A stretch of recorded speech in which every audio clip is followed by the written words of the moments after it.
तनय बल पवन समाना, बुद्धि विवेक विज्ञान निधाना। कवन सो काज कठिन जग माही, जो नहीं होत तात तुम पाही। मंगलवार को भगवान हनुमान का व्रत तब तक पूरा नहीं माना जाता जब तक व्रत कथा का श्रवण न किया जाए। आइए कथा का श्रवण करते हैं। ऋषि नगर में केशव दत्त ब्राह्मण अपनी पत्नी अंजलि के साथ रहता था। केशव दत्त के घर में धन संपत्ति की कोई कमी नहीं थी। नगर में सभी केशव दत्त का सम्मान करते थे, लेकिन केशव दत्त संतान नहीं होने से बहुत चिंतित रहता था। दोनों पति पत्नी प्रति मंगलवार को हनुमान जी की पूजा करते थे। विधिवत मंगलवार का व्रत करते, कथा सुनते हुए कई वर्ष बीत गए। ब्राह्मण बहुत निराश हो गया, लेकिन उसने व्रत करना नहीं छोड़ा। कुछ दिनों के बाद केशव दत्त हनुमान जी की पूजा करने के लिए जंगल में चला गया। उसकी पत्नी अंजलि घर में रहकर मंगलवार का व्रत करने लगी। दोनों पति पत्नी पुत्र प्राप्ति के लिए मंगलवार का विधिवत व्रत करने लगे। अंजलि ने अगले मंगलवार को व्रत किया, लेकिन किसी कारणवश उस दिन अंजलि हनुमान जी का भोग नहीं लगा सकी और उस दिन वह सूर्यास्त के बाद भूखी ही सो गई। अगले मंगलवार को हनुमान जी को भोग लगाए बिना उसने भोजन नहीं करने का प्रण कर लिया। 6 दिन तक अंजलि भूखी प्यासी रही। 7वें दिन मंगलवार को अंजलि ने हनुमान जी की पूजा की, लेकिन तभी भूख प्यास के कारण अंजलि मूर्छित हो गई। हनुमान जी ने उसे स्वप्न में दर्शन देते हुए कहा, उठो पुत्री, मैं तुम्हारी पूजा पाठ से बहुत प्रसन्न हूँ। तुम्हें सुंदर और सुयोग्य पुत्र होने का वर देता हूँ। यह कहकर हनुमान जी अंतर्ध्यान हो गए। तत्काल अंजलि ने उठकर हनुमान जी का भोग लगाया और स्वयं भोजन किया। हनुमान जी की अनुकंपा से अंजलि ने एक सुंदर शिशु को जन्म दिया।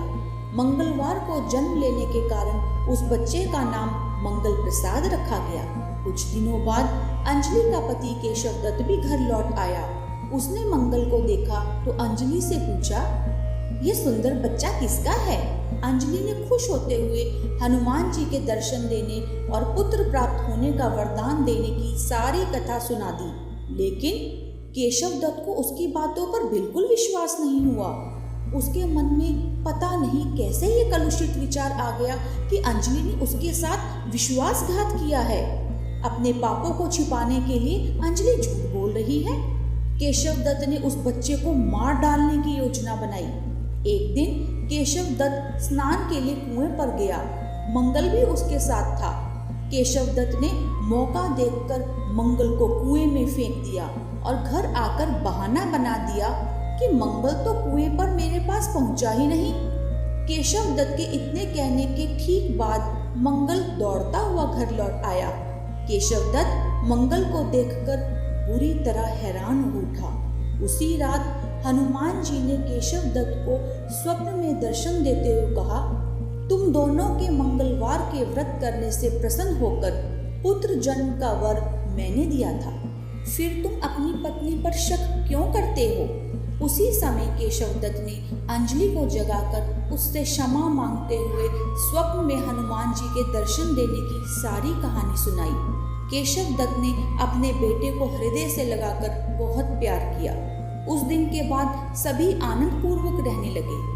मंगलवार का विधिवत व्रत करने से केशव दत्त और उनके सभी कष्ट दूर हो गए। इस तरह जो स्त्री पुरुष विधिवत मंगलवार का व्रत करके व्रत कथा सुनते हैं, हनुमान जी उनके सभी कष्ट दूर करके उनके घर में धन संपत्ति का भंडार भर देते हैं। शरीर के सभी रक्त विकार के रोग भी नष्ट हो जाते हैं। हनुमान जी शिव जी के 11वें अवतार हैं और वे अजर अमर हैं।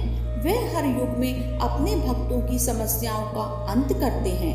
मंगलवार और शनिवार का दिन हनुमान जी के लिए श्रेष्ठ माना गया है। हनुमान जी की पूजा करने से अज्ञात भय, शिक्षा में बाधा, आत्मविश्वास की कमी दूर होती है। अष्ट सिद्धि व 9 निधि के दाता श्री हनुमान जी अगर किसी भक्त पर प्रसन्न हो जाएं तो कोई भी उसका कुछ नहीं बिगाड़ सकता।